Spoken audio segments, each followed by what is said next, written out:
নমস্কার বন্ধুরা, আপনারা এসআই ফর্ম কিভাবে ফিল আপ করবেন এই ভিডিওর মাধ্যমে আমি সম্পূর্ণ জানকারি দিতেছি।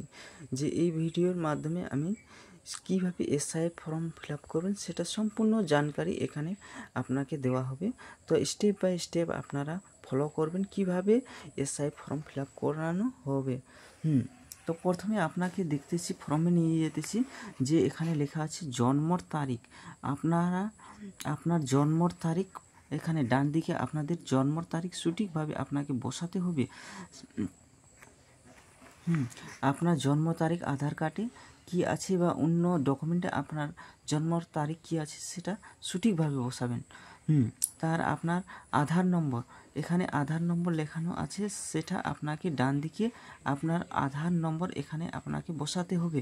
এখানে অনিচ্ছিক লিখছেন, যাদের আধার নেই হয়তো তারা এখানে আধার নম্বর বসাতে পারেন অথবা না বসালেও হবে।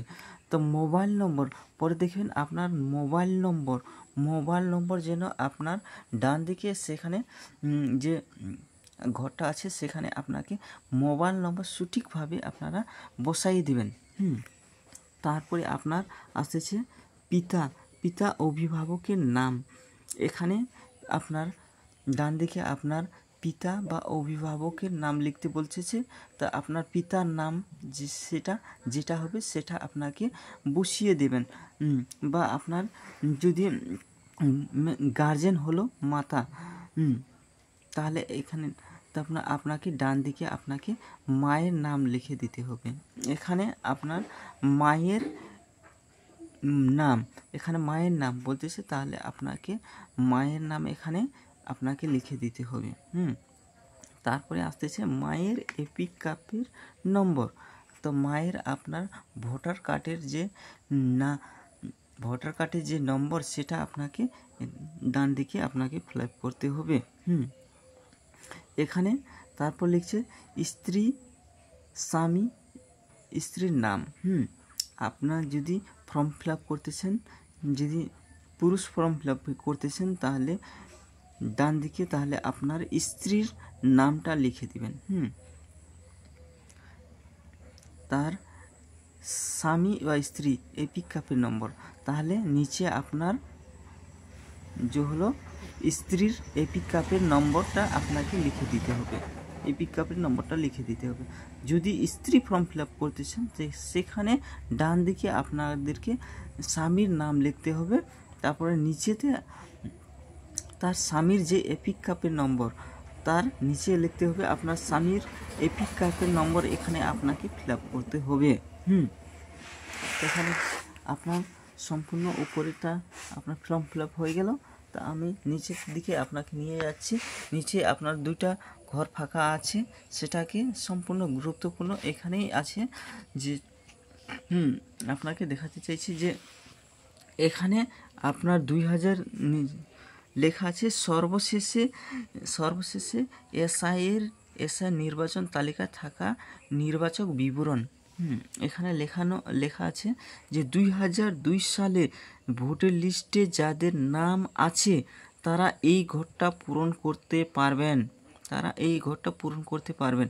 যারা 2002 সালের ভোটার লিস্টে, এখানে তার ভোটার লিস্টে 2002 এর তালিকায় তার নাম নেই, তারা আর 2002 সালে তার যে কোনো জন আত্মীয় বা পরিবারের নাম আছে, যেমন মাতা হল, পিতা হল, দাদু, যে কোনো নাম আছে সেখানে তার নামে এই ঘরটা পূরণ করতে হবে। তো প্রথমে যাচ্ছি যেটা 2002 সালে যার নাম আছে, ধরুন আপনার 2002 সালে আপনার নাম আছে, তাহলে আপনার নামটা এখানে লিখবেন। তারপরে তার এপিক নম্বর 2002 সালে যেটা আপনার ভোটার লিস্টে যদি আছে তাহলে এখানে আপনার ভোটার এপিক নম্বরটা দিয়ে দেবেন।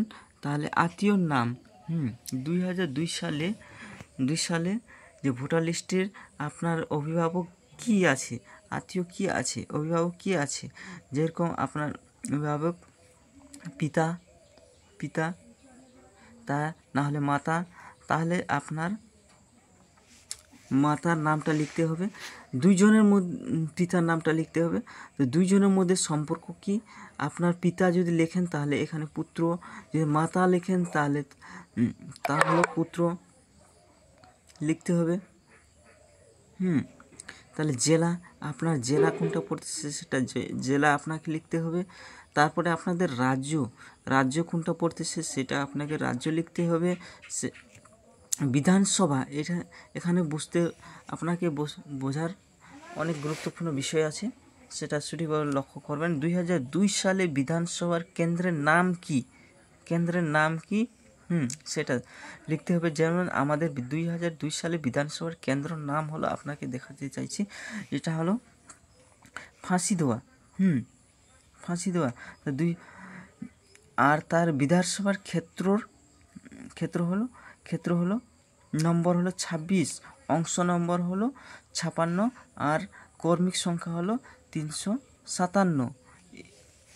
এইভাবে আপনাদের যে 2002 সালের যে নম্বরটা সেটা আপনাকে ক্ষেত্র যেমন এখানে আপনাকে বসাতে হবে, ক্ষেত্রের নম্বর বসাতে হবে, অংশ নম্বরটা সেখানে তালিকায় দেখে আপনাকে বসাতে হবে, কর্মিক সংখ্যা এখানে আপনাকে সেইখানে এরকমভাবে বসাতে হবে। এখানে ফর্ম ফিল আপ করা হয়ে গেল।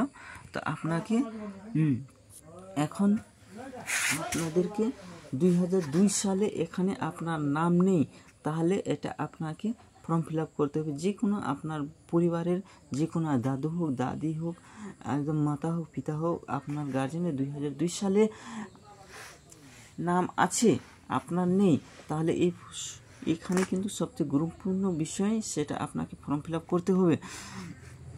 তাহলে কার নামে আছে 2002 সালে আত্মীয় নাম, তাহলে আপনার যদি পিতার থাকে তাহলে এখানে আপনার পিতার নাম লিখতে হবে। যেরকম আমি আমার পিতার নাম লিখে দিচ্ছি, যে তারপরে তার এপিক নম্বরটা দিতে হবে, ভোটার আইডি কার্ডের নম্বরটা সঠিকভাবে আপনাকে বসাতে হবে। তাহলে এখানে আত্মীয়র নাম, এখানে গুরুত্বপূর্ণ বিষয়, এখানে আত্মীয়র নাম হলো বাবার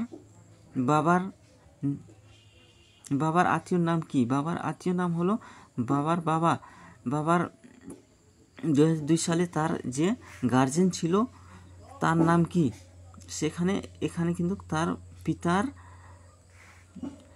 তার পিতার নামটা লিখতে হবে। পিতা, দুইজনের মধ্যে সম্পর্ক কি, পিতা, এখানে পিতা, আপনার সম্পর্ক হলো পিতা, পুত্র পিতা হলো, বাবার গার্জেন হলো তো সুরেন বিশ্বকর্মার, এখানে তার হলো পিতা, তার হলো পিতা। তারপরে এটা হলো, তারপরে আপনাকে আপনার রাজ্য লিখতে হবে, জেলা লিখতে হবে। বিধানসভা ক্ষেত্রের নাম, বিধানসভা ক্ষেত্র যে আমাদের বিধানসভা ক্ষেত্র ফাঁসিদোয়া, আর বিধানসভা ক্ষেত্রের নম্বর হলো আমাদের যেটা 26, এটা অংশ নম্বর হলো 56, 357 কর্মিক সংখ্যা নম্বর এটা হলো। এইভাবে ঘরটা আপনাদের পূরণ করতে পারবেন। নিচে আপনাদের দেখাতে চাইছি, নিচে হলো যে নির্বাচক পরিবারের যে কোনো সাবলক সদস্য স্বাক্ষর বাম হাতের বৃদ্ধাঙ্গুলের আঙুলের ছাপ। এখানে বোঝাতে চাইছে যে ফর্মটা ফিল আপ করতেছে তার এখানে সিগনেচার করতে হবে। তাকে এখানে সিগনেচার করতে হবে, মানে যার নামে ফর্মটা আছে তাকে এখানে সিগনেচার করতে হবে। এখন হয়তো অনেকে লোক বাইরে বিদেশে থাকে, বিদেশে তারা কীভাবে ফর্মটা ফিল আপ করবেন সেটা বলতেছি। সেটা ফর্ম ফিল আপ করতে হবে বাড়ির যে কোনো সদস্য, যে কোনো গার্জেন, অভিভাবক, সেখানে তার নাম লিখে দিতে পারবেন। সেটা এখানে লিখে দিতে, সই করে দিতে হবে, তারিখ সহ আপনাকে সই করতে হবে। তারপরে নিচে হলো বিএলআর এর স্বাক্ষর, নিচে আপনাদের বিএলআর এর স্বাক্ষর। এখানে আপনাকে বিএলআর একটা আপনাকে ফর্ম সিগনেচার করে দেবে, একটা ফর্ম বিলার নিয়ে চলে যাবে। তো এখানে আপনাকে উপরে আপনাকে এখানে পাসপোর্ট সাইজের ফটো লাগাতে হবে। তো বন্ধুরা, আপনাকে এই সম্পূর্ণ জানকারিটা জানালাম কিভাবে ফর্ম ফিল আপ করতে হবে।